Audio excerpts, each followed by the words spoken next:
Ever need your AI tools to pause mid-execution and ask users for missing information without derailing your entire workflow? You'll see how FastMCP's elicitation system lets you request structured user input during tool execution with 3 clear response paths: accept to continue with type data, decline to skip, or cancel to abort. We'll implement a version 2.10 plus prompt that enforces type safety through response type while handling all 3 action states, showing exactly how to integrate interactive pauses into your existing async functions. Result equals await ctx. Elicit. Enter your name. Response type equals SDR. If result action equals accept. Name equals result data.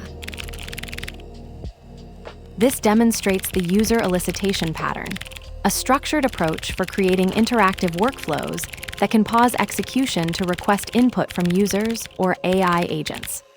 The pattern enables tools to dynamically collect required information during execution, supporting 3 distinct response actions: accept, decline, or cancel.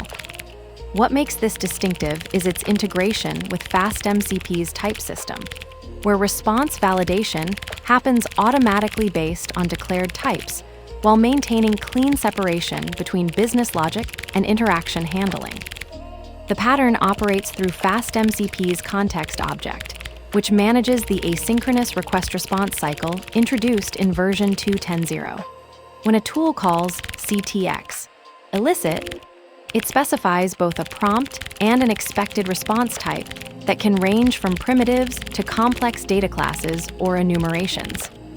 The framework handles the interaction mechanics, returning a standardized result object where the action field indicates user intent and the data field contains type-validated input, populated only for accept actions, while remaining none for decline or cancel responses.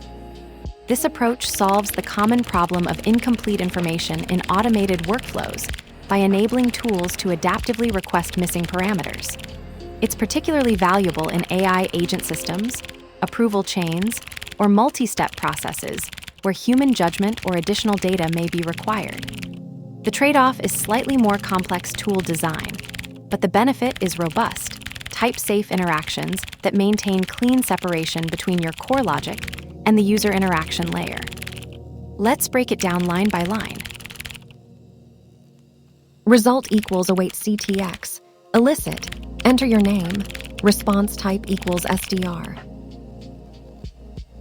This asynchronous call to ctx.elicit prompts the user for input, returning a response object with one of 3 possible actions: accept, decline, or cancel.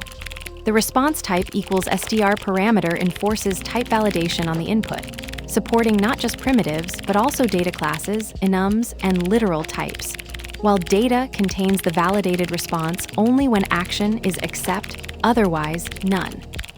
Requires FastMCP 2.10 plus for elicitation features.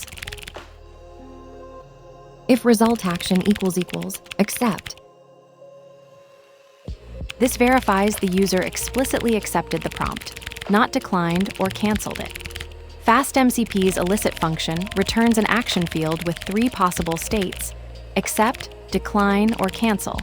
And this pattern handles the success case where data contains the type-validated response.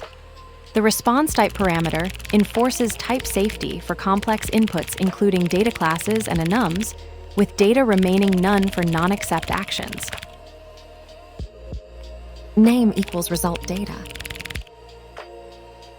This extracts the validated user input from the result object when the action is accept.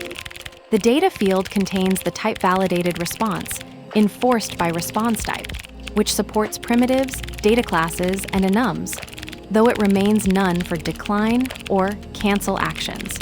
Requires FastMCP 2.10 plus for elicitation features. User elicitation pattern.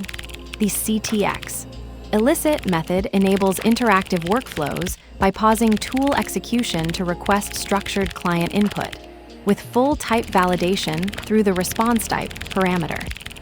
The action field can be accept, decline, or cancel, and data is only populated when accepted, Otherwise, it remains none. This pattern supports everything from simple strings to complex data classes while maintaining MCP spec compliance through automatic schema wrapping. The question that expects no answer becomes the most powerful prompt.